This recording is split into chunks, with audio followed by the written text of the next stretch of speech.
আসসালামু আলাইকুম ওয়া রাহমাতুল্লাহি ওয়া বারাকাতুহু। কেমন আছেন বন্ধুরা? আশা করি সকলেই ভালো আছেন। ভালো থাকেন এই দোয়াই করি। কিছু কথা বলবো, কথাগুলি ধৈর্য সহকারে শুনবেন। ভালো লাগলে লাইক কমেন্ট শেয়ার করবেন, অন্যকে জানার সুযোগ করে দিবেন। আজকে সকালবেলা উঠে যদি আপনি নবীর সুন্নাহ মতন যদি ফজরের নামাজটা আদায় করে থাকেন এবং নামাজ শেষ করে নবীজি যেভাবে আঙ্গুলের মধ্যে সুবহানাল্লাহ, আলহামদুলিল্লাহ, আল্লাহু আকবার, আয়াতুল কুরসি, সূরা ইখলাস, সূরা ফালাক, সূরা নাস এগুলি তেলাওয়াত কথার বলেছেন, যদি করে থাকেন আপনি অত্যন্ত একটা ভালো কাজ করেছেন।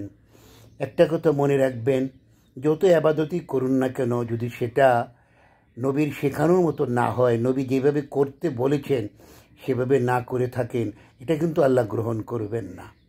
সবসময় একটা কথা মনে রাখবেন, এবং নবীর সুন্নাহ ব্যতীত কোনো আবাদতই আল্লাহ গ্রহণ করবেন না। আমাদের দেশে দেখবেন অনেক পীরের দরবার আছে যেগুলি তারা ইবাদত করে, এগুলি রসুলের সুন্নাহ দ্বারা প্রমাণিত না। মনে রাখবেন, রসুলের সুন্নাহ দ্বারা প্রমাণিত না হলে বেয়াদবি কতটা হয় আপনি জানেন?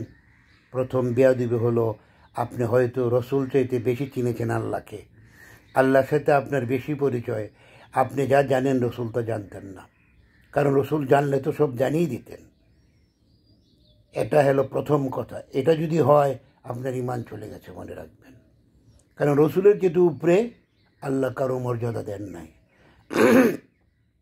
তারপরে বোঝা গেল আপনি যেটা করছেন সেটার আচল গোপন করেছে। তাই সাবধান হয়ে যান। আল্লাহর নবী যে ইবাদত করতে বলেন নাই সেটা করে লাভ নেই। কত সুন্দর আমাদেরকে উনি শিখিয়েছেন। ফজরের নামাজ পড়ে যদি আপনি আপনার বিছনায় বসে থাকেন এবং জিকির আজকার করতে থাকেন, তারপর সূর্যটা উপরে উঠে গেলে 2 রাকাত নামাজ পড়লে একটি মকবুল হজের সওয়াব পাবেন। কত বড় ডিসকাউন্ট দিয়েছেন নবীজি, কত সুন্দর শিক্ষা দিয়েছেন নবীজি। আমরা কেন নবীজির শিক্ষা আদর্শ গ্রহণ করছি না?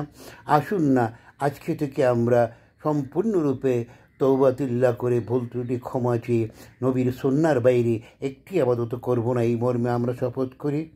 মনে রাখবেন, নবীজি বলেছেন, পরিমাণে অল্প হোক কিন্তু সেটা সহিশুদ্ধভাবে নিয়মিত করো, তাহলে আল্লাহ খুশি হয়ে যাবেন। কথাগুলি আশা করি আপনারা মনোযোগ দিয়ে শুনেছেন।